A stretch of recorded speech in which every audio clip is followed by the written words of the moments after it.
दुनिया तो मोह माया का जाल है। हमारे रिश्ते नाते सब झूठे हैं। इनके चक्कर से बाहर निकलकर भगवान का ध्यान लगाए, तभी हमारा जीवन सफल होगा। चलिए, आज के लिए इतना ही, कल हम फिर आएंगे। प्रणाम बाबा जी। सरला बाबा बिरजूनाथ की परम भक्त थी। वो हमेशा उनका प्रवचन सुनती थी। एक दिन, सरला, जल्दी से मेरा नाश्ता लगा दो, मुझे देर हो रही है भाई। तभी विनोद देखता है कि सरला अपनी आंखें बंद कर ध्यान की मुद्रा में बैठी है। अरे तुम यहाँ बैठी कौन सा मंत्र पढ़ रही हो? मेरा नाश्ता कहाँ है? सरला अपनी आंखें खोलती है और मुस्कुराकर जवाब देती है, क्रोध मनुष्य का सबसे बड़ा दुश्मन है, उस पर काबू करना सीखिए स्वामी। अरे ये स्वामी कौन है? मेरा नाम तो विवेक है, भूल गई क्या? और कब से भूखा बैठा हूँ, चलो ना मेरे लिए जल्दी से नाश्ता बनाओ ना तुम। नाश्ता आप खुद बना लीजिए, इस वक्त मैं भगवान का ध्यान कर रही हूँ। विनोद चिढ़ जाता है। अरे यहाँ कोई मजाक चल रहा है? ये कैसे उटपटांग बातें कर रही हो तुम? मैंने तुमसे कितनी बार कहा है कि ये बाबा लोगों के प्रवचन ज्यादा मत देखा करो। खैर, तुम्हें तो मैं शाम को देख लूंगा, अभी मुझे देर हो रही है। उसी शाम सरला की सास, अरे बहू, कहाँ मर गई थी है? घर में इतना काम पड़ा है और तू है कि बाहर सैर सपाटा कर रही है।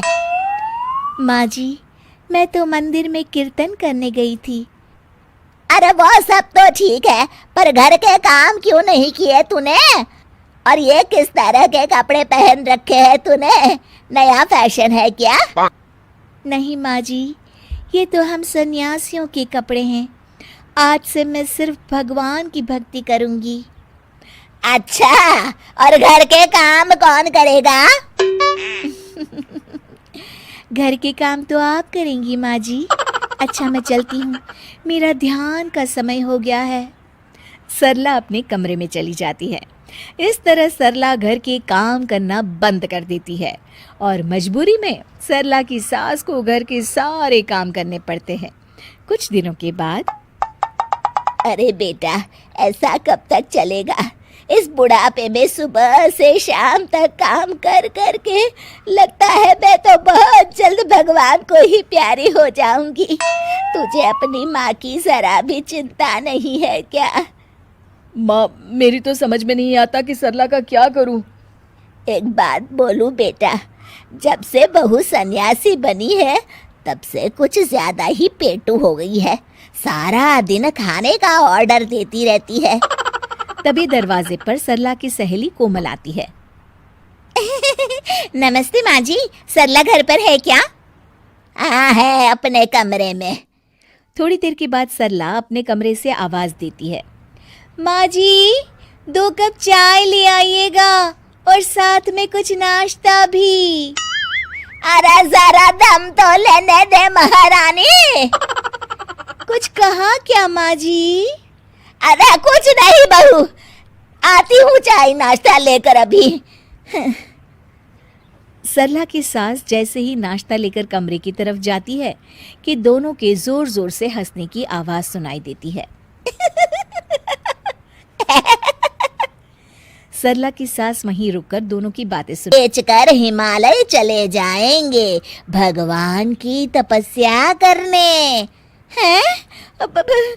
लेकिन माँ जी, आप ये घर कैसे बेच सकती हैं? मेरा मतलब, आपके हिमालय जाने के बाद मैं कहाँ रहूंगी? अरे तू भी तो सन्यासी है, और एक सन्यासी को घर की क्या जरूरत? चल, तू भी अपना सामान बांध ले, चल जल्दी कर बेटा। बाबा बिरजूनाथ बिल्कुल सही कहते हैं। ये घर बार रुपए पैसे सब मोह माया है, इसलिए तो मैंने आज से अपनी नौकरी भी छोड़ दी है। अरे वो बिरजू बाबा पागल है, उसकी सुन के आप दोनों ने इतना बड़ा कदम उठा लिया। क्या कहा बहू तूने? अपने सामने कोई और रास्ता न देख वो सच कबूल कर लेती है। मुझे माफ कर दीजिए माँ जी, मैं आज तक नाटक कर रही थी। अरे तो हम कौन सा सच में सन्यासी बन गए, हम भी तो नाटक कर रहे थे। माँ ने बिल्कुल सही कहा। अब तुम्हारे ड्रामे का पर्दा गिर चुका है सरला। चल बहू चल, जल्दी से झाड़ू उठा और घर की साफ सफाई